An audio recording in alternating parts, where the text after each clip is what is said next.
Welcome back to the Board Game Closet second studio. My name's Bradley. Today was supposed to be a review of Jonathan Strange and Mr. Norrell, or Norrell, a board game of English magic. But I refuse. I'm not doing that. I'm not going to give a bad, negative rating on a game that I really want to like. I'm drawing my line in the sand. I've made up my mind. Here at the Board Game Closet, normally we give our review of the game right up front, which is either buy it, play it, hate it. Green, white, or red. Green means you should go out, you should go get it. Right now we love it, we highly recommend it. White is maybe you should play it before purchasing it. We really like playing it, but maybe not enough to buy it. Red means get it out of here, we hate it, we don't want any more of it. But I'm not talking about that today. This game, if we were talking about a review, may be red. It might be, but I'm not going to give it that because it deserves more. This has so much going for it. All the pieces here are good. There's even some pieces of it that I like. But all of them together, yeah, maybe I didn't like it. Maybe I didn't like it at all. So, today's video is going to be, I've decided, a reflection on first impressions of Jonathan Strange and Mr. Norrell, a board game of English magic. Now, if you don't already know what that is, it was first a novel, and then it was on BBC, a limited series. I really like both of those. I really like both of those quite a bit, actually.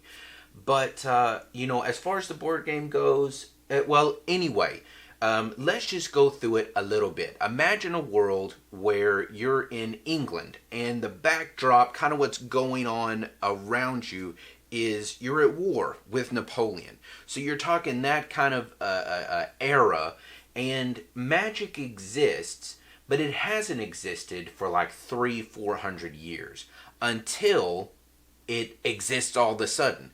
And there are only a few people, like only 2 people, 3 people, that can actually practice magic, and everyone's in shock and awe, and you're actually going around doing parties and trying to make your name in London, in the city, and then you're also having to figure out how to beat the antagonist, which is the man with the thistle-down hair. Essentially, he's like a fairy king, I guess. But anyway, none of that really matters right now, because what I want to talk about is actually the things that I like and don't like about this game. And maybe this will evolve into something more that you can sink your teeth into, but here we go. First of all, let's just talk about the game board. The art in this game is great. I love it. I really like it. And as you can see, it's got a lot going on. Maybe that's good, maybe that's bad. But here is, on this side, you kind of have the bird's eye view of the area. And then this is a more magnified area of London proper.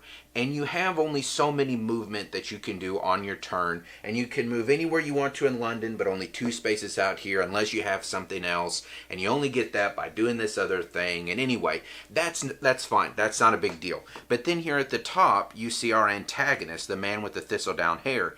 And you have a year tracker that kind of puts a timer on when the game ends, and then also when you can encounter the main bad guy. And then also at the bottom, you have a tracker that tells you how strong you are, and also its victory points. Not only how strong you are, but also whether you win or not at the end of the game. The end of the game is triggered by either defeating the main bad or the time gets to the end, right? So that's kind of the mechanics of it.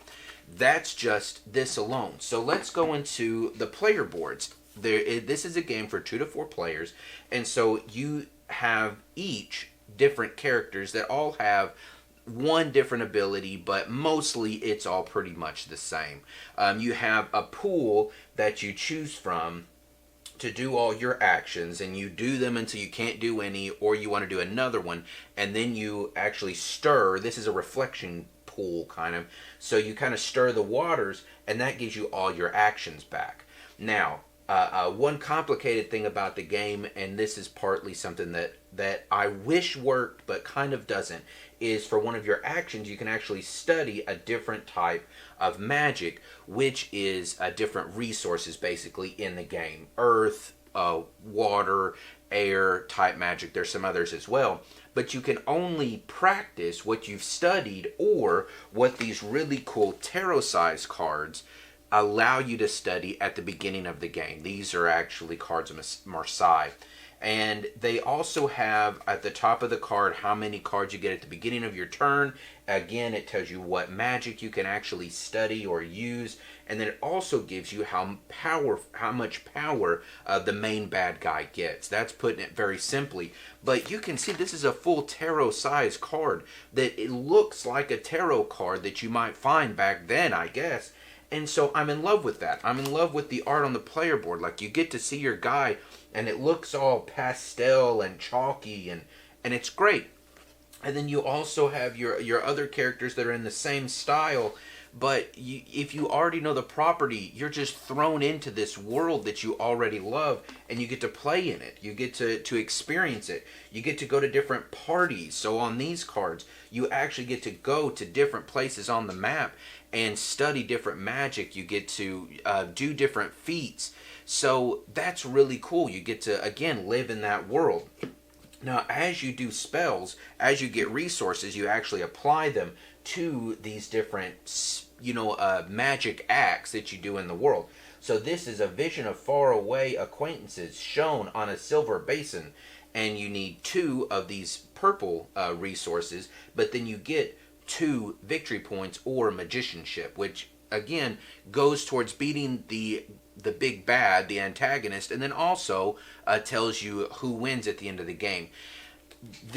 Let's just stop there a second. So I really like how you can only do certain magics, but the way that they do it is all chance. There's not a lot of strategy because you never know what card of these tarot cards you're going to draw. You never know what magic you can actually do on any given turn.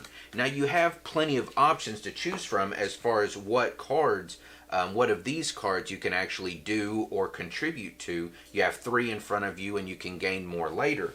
But also you have these spells that look like they're on like parchment that's been crumpled up in somebody's pocket forever, and you can get points, not magician points, but you get points if you complete the magic act, if you discard it, that all later on count for something, and so it's really, if you're confused, welcome to where I'm at. I really like so many things about the game. But when it came down to it, and Jimmy and Rod and I were playing it, I had to reference the rulebook so many times. It was hard for me to get it all in my head. And then when I go back to the rulebook to figure out what's actually going on or to answer somebody's questions, the rulebook is not put together very well. It's hard to find anything that you're looking for. And that makes it obviously difficult to play. So, again, I'm not saying this is a red. What I am saying is my first impression was negative. And my reflection on the first impression is this. There are a lot of cool parts, moving parts to this game that should, when put together, be very good. But unfortunately, this is not a game that I would play. I can't believe I'm saying that. So, be cautious. Maybe try it before you buy it, I would say, going into it. And even more so, buy it if you're into the IP. If you like this property, they carry the theme very well. In the artwork, in the characters, and what you're doing. You're making acquaintances, you're going to parties, you're casting spells, you're looking at tarot cards. It's all very rich in theme. But the actual gameplay just isn't there. It's almost there, but it's not there completely. So again, this is Jonathan Strange and Mr. Norrell, a board game of English magic, put out by Osprey Games. This is 2 to 4, supposed to play in 60 to 80 minutes. We sat here for no less than 2 hours trying to work this all out, and in the end, we went back, we went through the rules, we tried to replay it, and there's no way we could have won. And so maybe that makes us biased, but to be honest, it was hard getting through the first go. And between a bad rule book and the parts not really meshing together well like they should, yeah, if this were a review, it would be red, it would be bad. But fortunately, that's not what we're doing today. So I'm glad you stopped by. I hope this is helpful to you. Hey, and if you have something to say, drop it in the comments. Thanks for stopping by. Again, my name's Bradley. This is the Board Game Closet, second studio. See you guys later. Bye-bye.